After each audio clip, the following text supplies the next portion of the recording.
மீண்டும் வணக்கம்.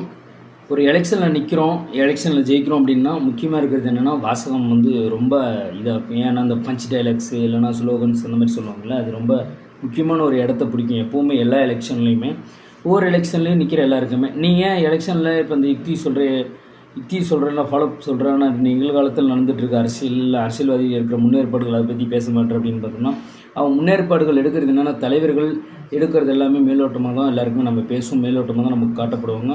ஆனால் அதற்கு பின்னாடி பெரிய ஒரு மெக்கானிசம் வேலை செஞ்சுட்ருப்பாங்க. அது நாம் என்னென்னா அந்த மெக்கானிசத்தை என்ன பண்ணுறாங்க, அந்த மெக்கானிசம் எப்படி ரன் ஆகுது அதை தான் நம்ம கற்றுக்க போகிறோமே தவிர நம்ம தலைவர்கள் என்ன பண்ணுறாங்க அப்படின்றத நான் ஃபாலோ பண்ணுறதுக்காக இல்லை. அந்த மெக்கானிசம் எப்படி உருவாகுது, அந்த மெக்கானிசத்தை உருவாக்கி அந்த மெக்கானிசத்தை நாம் எப்படி அந்த பின்னாடி பின்பற்றி நாம் எப்படி வின் பண்ணலாம் அப்படின்றத நம்ம இந்த வீடியோவில் ஃபுல்லாக பார்க்க போகிறோம். அந்த வீடியோத்தையும் நம்ம இது பண்ணவும் போகிறோம், சரிங்களா?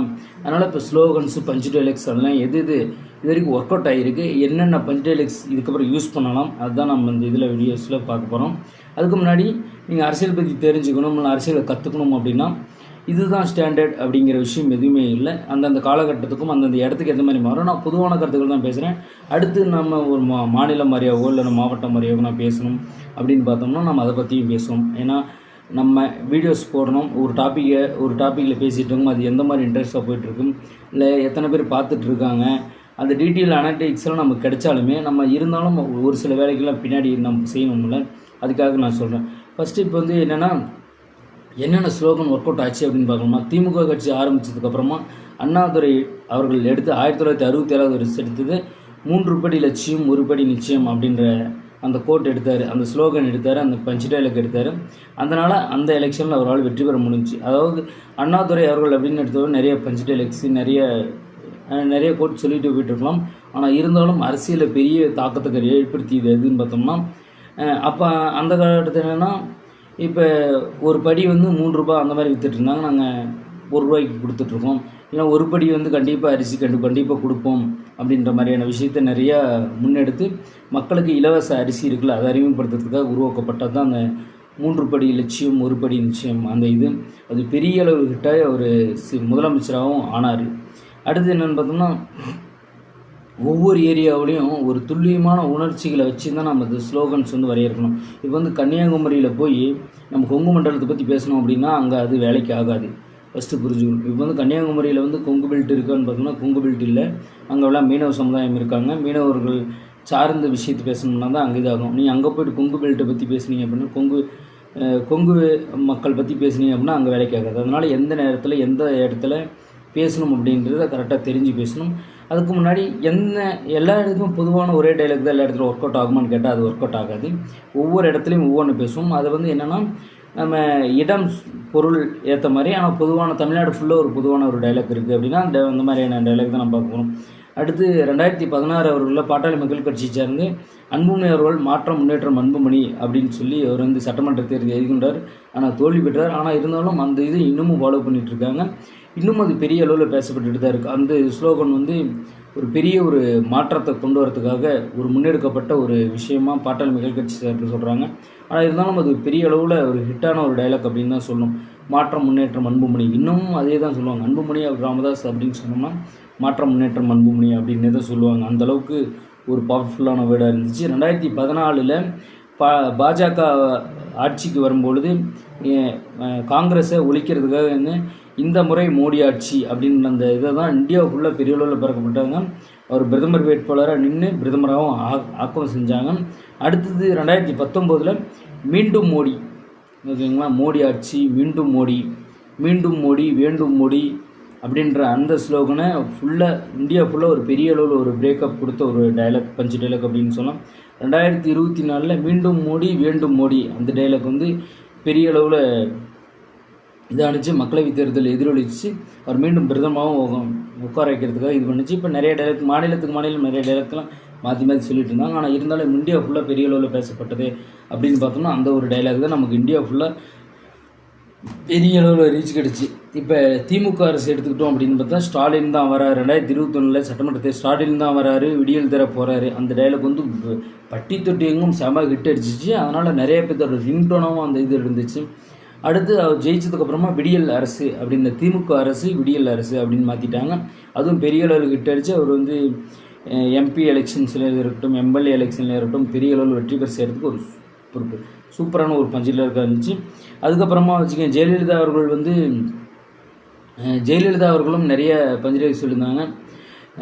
என்ன இதுன்னு சொல்லி பார்த்தோம்னா, குஜராத்தின் மோடியா தமிழ்நாட்டின் லேடியா, அந்த பஞ்சில் பெரிய அளவில் ஹிட் ஆனிச்சு, பெரிய அளவில் இதாகிடுச்சு. அடுத்து அவர்களே வச்சுக்கேன், இந்த ஆட்சியே உங்கள் ஆட்சி இல்லைன்னா வெற்றி பெற செய்வீர்களா, அந்த ஒரு வார்த்தை வந்து பெரிய அளவில் ஹிட் அடிச்சிது. 2014-16 அந்த இதெல்லாம் வச்சுக்கோங்க, வெற்றி பெற செய்வீர்களா அப்படின்னு 2 கையை உயர்த்தி காட்டுவாங்க. அது வந்து பெரிய அளவில் ஹிட் அடித்த ஒரு ஜெயலலிதா அவரோட பெரிய ஒரு டைலாக்னு. அடுத்து மக்களால் நான் மக்களுக்காகவே நான், அவங்க இறந்ததுக்கு அப்புறமா வச்சுக்கோங்க அந்த கட்சி உடஞ்சி அதெல்லாம் யார் பக்கம் போகிறது, எடப்பாடியா இல்லை இவங்களா அப்படின்னு போகும்பொழுது அது வந்து ஒரு பெரிய அளவில் இது வந்து மக்களால் நான் மக்களுக்காகவே நான், அது ஜெயலலிதா அவர்களுடைய டைலாக்கு ஸ்லோகனு பஞ்சு.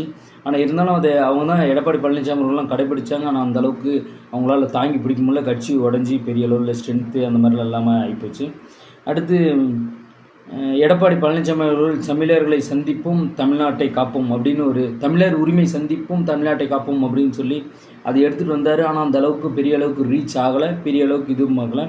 அடுத்து அண்ணாமலை அவர்கள் இப்போ எம்பி எலெக்ஷனுக்காக என்ன பண்ணாங்க அப்படின்னா, எண்மண் எண் மக்கள் அப்படிங்கிற ஒரு ஸ்லோகன் எடுத்துகிட்டு வந்தாங்க. அதுவும் ஓரளவுக்கு ஹிட் அடிச்சிச்சு. ஓரளவுக்கு அண்ணாமலை தமிழ்நாட்டில் இருக்கார், எல்லாம் பாஜக தமிழ்நாட்டில் இருக்குது அப்படின்றதுக்கு அவர் ஒரு பெரிய ஒரு விஷயமா வச்சுக்கேன் இது பண்ணுறதுக்கு எண்மண் எண் மக்கள் அந்த டைலாக் வந்து இது பண்ணிச்சு. அடுத்து தமிழிசை சவுந்தரராஜன் சொல்லி பாஜகவில் இருப்பாங்க. அவங்க வந்து என்ன சொல்லுவாங்கன்னா, தாமரை மலரும் தாமரை மலர்ந்தே தீரும், தமிழ்நாட்டில் தாமரை மலரும் அப்படின்ற டைலாக் சொல்லி அந்த பஞ்சு டைலாக் வந்து அதுவும் அவங்களுக்கு வந்து பிஜேபியில் தமிழிசை சவுந்தரராஜன் இருக்காங்க, தமிழ்நாட்டில் பிஜேபி இருக்குன்றது பெரிய அளவில் ஹிட் கொடுத்த ஒரு டைலாக்கு ஸ்லோகன்ஸ் அப்படின்னு பார்த்தோம்னா அது வந்து சூப்பராக போணுச்சு. அடுத்து தமிழ் மாநில காங்கிரஸில் ஜிகே மூப்பனார் அவர்கள் இருக்காங்களா, அவங்க வந்து மீண்டும் ஒரு 2014 அப்படின்னு நினைக்கிறேன், 14 இல்லைன்னா 2010 அந்த வருஷம் கரெக்டாக தெரில, நம்ம ஏன்னா தவறான தகவலை நான் உங்களுக்கு சொல்லிடக்கூடாதுன்றதுனால சொல்கிறேன். அவங்க வந்து ஜிகே மூப்பனார் வந்து ஒரு டைலாக் சொல்லியிருந்தாங்க, ஜெயலலிதா மீண்டும் ஆட்சிக்கு வந்தால் தமிழகத்தை கடவுளால் கூட காப்பாற்ற முடியாது அப்படின்னு சொல்லியிருந்தாங்க. அதுக்கு பெரிய அளவு விமர்சனம்லாம் நடந்துச்சு. அப்புறமேட்டு என்ன நடந்துச்சுன்னா, இந்த டைலாக் ஒன்று பெரிய அளவு விமர்சனம் நடந்தனாலே ஜெயலலிதா அவர்கள் மீண்டும் அரியணையில் உட்கார்றதுக்கான ஒரு பெரிய ஒரு நல்ல ஒரு பஞ்சு டைலாக். ஒரு நெகட்டிவாக ஒன்று நடந்துகிட்ருக்கும், அந்த நெகட்டிவாக இருக்கிறது ஒரு பாசிட்டிவாக வந்திருக்கும்ல, அந்த மாதிரியான ஒரு டைலாக்கும். என்னென்னா, வெளி மாநிலத்தில் இருக்கிறவங்கள வெளியில் இருக்கிறவங்க எல்லோரும் ஓட்டு போடுறதுக்கு ஒரு பெரிய அளவில் ஹிட் அடித்த ஒரு டைலாக் அப்படின்னு பார்த்தோம்னா தான். அடுத்து 2016 திமுக வந்து நமக்கு நாமே திட்டம், நமக்கு நாமே. அடுத்து நிறைய அதிமுக அவர்கள் திமுக நாடும் நமதே நாடும் நமதே நாடும் நமதே நாற்பதும் நமதே நாடும் நமதே நாற்பதும் நமதே அப்படின்னு சொல்லி மக்களவைத் தேர்தல் இருக்குல்ல, எம்பி எலெக்ஷன் நடக்கும்போது எல்லா இடத்துலையும் அந்த டைலாக் யூஸ் பண்ணுவோம், நாடும் நமதே நாற்பதும் நமதே அப்படிங்கிறது. 2 பேர்த்தில் இது யாருக்கு ஹிட் அடிக்குதா இல்லையா, இப்போ வந்து திமுக அவங்களுக்கு இந்த டைலாக் வந்து செம ஹிட் அடிச்சிச்சு. அடுத்து ஜெயலலிதா அவர்கள் இருக்கும்பொழுது இந்த டைலாக் வந்து பெரிய அளவில் ஹிட் அடிச்சிச்சு.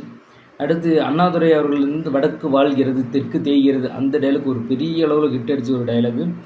அடுத்து கருணாநிதி அவர்கள் சொல்லணும்னா, மத்தியில் கூட்டாட்சி மாநிலத்தில் சுழற்சி, அந்த டைலாக் எல்லாமே ஒரு பெரிய அளவில் அவங்களுக்கு ஹிட் கொடுத்த ஒரு டைலாகாக இருக்கட்டும், இல்லைன்னா ஒரு பெரிய ஒரு மாற்றத்தை தமிழக மக்கள்கிட்ட ஒரு பெரிய அளவில் பெரிய மாற்றத்தை கொடுத்த ஒரு டைலாகாக இருக்கும் அப்படின்னு நினைக்கிறேன்.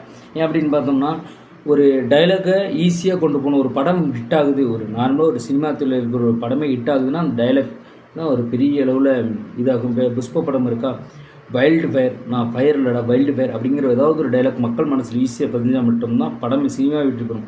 அரசியல் அதை விட பெரிய ஒரு விஷயம். அதனால் நம்ம அந்த டைலாக்ஸ் இருக்குல்ல, அந்த டைலாக் வேரியன்ஸ் ஒரு மாவட்டத்துக்காக இருக்கட்டும், இல்லைனா தனியாக இருக்கிற தாலுக்காக இருக்கட்டும், நான் தனியாக இருக்கிற ஒரு கட்சிக்காக இருக்கட்டும், அரசியலுக்காக இருக்கட்டும், அந்த டைலாக்ங்கிறது ரொம்ப ரொம்ப முக்கியம். நாம் ஒரு சில கம்பைன், அதாவது எலெக்ஷனுக்காக ஒரு சில டைலாக்ஸ்லாம் இருக்கணும், இந்த மாதிரி டைலாக்ஸ்லாம் வரையறுக்கலாம் அப்படின்னு நான் நம்மளோட ஐடியாஸ் இது வரைக்கும் யூஸ் பண்ணலை, இருந்தாலும் யூஸ் பண்ணி பார்க்கலாம் அப்படின்னு சொல்லி ஒரு சில சஜஷன்ஸ்லாம் இருக்கும்ல, அந்த மாதிரி ஒரு சில டைலாக்ஸ்லாம் நம்ம இது பண்ணி வச்சுருக்கோம். இன்றிலிருந்து நல்ல எதிர்காலத்தை உருவாக்கும், இன்று நல்ல ஒரு எதிர்காலத்தை உருவாக்குவோம், உங்கள் குரல் உங்கள் தேர்வு, ஒரே மனதுடன் நாம் மாற்றத்தை ஏற்படுத்தலாம், ஒரே மனதுடன் நாம் மாற்றத்தை ஏற்படுத்தலாம், மாற்றம் இப்போதுதான், மாற்றம் இப்போது இருந்துதான், மாற்றம் இப்போதுதான், மாற்றம் இப்போது இருந்துதான், உங்கள் வாக்கு, நாம் அனைவரும் ஒன்றாக கட்டலாம், ஒரே அணியில் முன்னேறுவோம், புதிய பார்வை புதிய பார்வை தமிழ்நாட்டுக்காக, புதிய பார்வை சேலத்துக்காக, புதிய பார்வை கோயம்புத்தூருக்காக, புதிய பார்வை எந்த ஒரு சிட்டிக்காக வேணாலும் சேர்த்துக்கலாம். எதிர்காலத்தை உருவாக்குவோம். இது வந்து ஜென்ரலாக இது யுவர் வாய்ஸ் யுவர் சாய்ஸ். இங்கிலீஷில் கொஞ்சம் நல்லா இருக்கும்ல. Your voice your choice, let shape the future. இப்போது தான் மாற்றம் செய்ய வேண்டிய நேரம். The time of change is now. அதெல்லாம் கொஞ்சம் நல்ல ஒரு இதானது. ஒரு எக்கனாமிக்கலாக இருக்கிற இடம்லாம் எக்கனாமிக்கலாக நம்ம ஒரு இதை சொல்லணும் அப்படின்னா, ஆரோக்கியமான பொருளாதாரம், உறுதியான எதிர்காலம், வேலைவாய்ப்பு, வளர்ச்சி, செழிப்பு, சவால்களை முடிவுகளாக மாற்றுவோம். ஒருவேளை ஒரு கனவு, எதிர்காலத்தை புதிதாக உருவாக்குவோம். அடுத்து எஜுகேஷன் சைடில் வந்தோம்னா, கல்விதான் எங்களின் எதிர்காலம். கல்வியில் முதலீடு, நாளை வளர்ச்சியில் முதலீடு. புதிய தலைமுறை கல்வியில் கொள்ளப்படும். நமது பிள்ளைகள் நமது எதிர்காலம். அனைவருக்குமான கல்வி ஒவ்வொருவருக்குமான வாய்ப்பு. அனைவருக்கும் சுகாதாரம், ஹெல்த் கேர் சைடில் அனைவருக்கும் சுகாதாரம், நல்ல சுகாதாரம், நல்ல வாழ்க்கை, உடல் நலம் முதலில், சரியான சுகாதார சேவைகள் அனைவருக்குமான அவசியம். இதெல்லாம் கம்பைனில் இது பண்ண முடியுமான்னு பார்த்தோம்னா, அவங்க கொடுக்குற ஒவ்வொரு இதுலேயும் இருக்குல்ல, அவங்க கொடுக்குற கொள்கை கோட்பாடுகளை ஒவ்வொன்றையும் இதெல்லாம் யூஸ் பண்ணிக்கலாம். ஒருங்கிணைந்த நாமே ஒன்றாய் முன்னேறுவோம். எல்லா சமூகமும் ஒன்றாக, சமமான வாய்ப்பு, சமமான உரிமைகள், கச்சிதமாக இணைகிறோம். புதிய தலைமை, தெளிவான பார்வை, தேர்ந்தெடுக்கப்பட்ட தலைமை. இப்போ இருக்கிற அரசியல் சூழலுக்கு ஒரு சூட்டபிளான ஒரு விஷயம். புதிய தலைமுறை, புதிய தலைமை, தெளிவான பார்வை, தேர்ந்தெடுக்கப்பட்ட தலைமை, தலைமை கொடுக்கும் மனம் கொடுக்கும் தலைமை, தலைமை கொடுக்கும் மனம், புதிய சாதனைகளுக்கான தலைமை, நேர்மையான தலைமையை வழங்குவோம். இந்த மாதிரியான விஷயங்கள்லாம் நிறையா இருக்குது. இந்த மாதிரி நிறைய கம்பைன்ஸ் கோட்ஸ் தான் வச்சுக்கேன் நிறைய எலெக்ஷனில் ஒரு பெரிய அளவுக்கு மாற்றத்தை உருவாக்கி இருக்குது. அதனால் நீங்கள் எலெக்ஷனில் நிறைய வேலைகள் செய்ய ஆரம்பிச்சிட்டிங்க, இல்லை எலெக்ஷனில் நிறைய வேலை செய்யணுன்ற பொறுப்பில் இருக்கீங்க, இல்லை ஒரு செயலாளர் அந்த மாதிரி இருக்கீங்க, இல்லை ஒரு பொருளாளர் இருக்கீங்கன்னா, இந்த மாதிரியான டைலாக்ஸ்லாம் கண்டிப்பாக ஒரு ரீச் ஆகும், கண்டிப்பாக ரீச் கொடுக்கும். அதனால் நீங்கள் அதை இதை பண்ணுங்கள், கண்டிப்பாக வெற்றி பெறலாம், கண்டிப்பாக ஜெயிக்கிறதுக்காக இது பண்ணலாம். மக்கள்கள் முட்டாள்கள் அல்ல. நம்ம என்னென்ன வெற்றி பெறுறதுக்காக முன்னாடி எடுத்து வைக்கிற அடிகளாக இருக்கும். அதனால் வெற்றி பெறத்துக்கு என்னென்ன வேலைகளை செய்வோமோ அதுதான் நாம் செய்யணும். மக்கள்கள் எவ்வளோ தெளிவாக இருந்தாலும் அவ்வளவு தெளிவாக நாம் யோசித்து நம்ம வெற்றி பெற செய்வோம். தேங்க்யூ ஃபார் வாட்சிங்.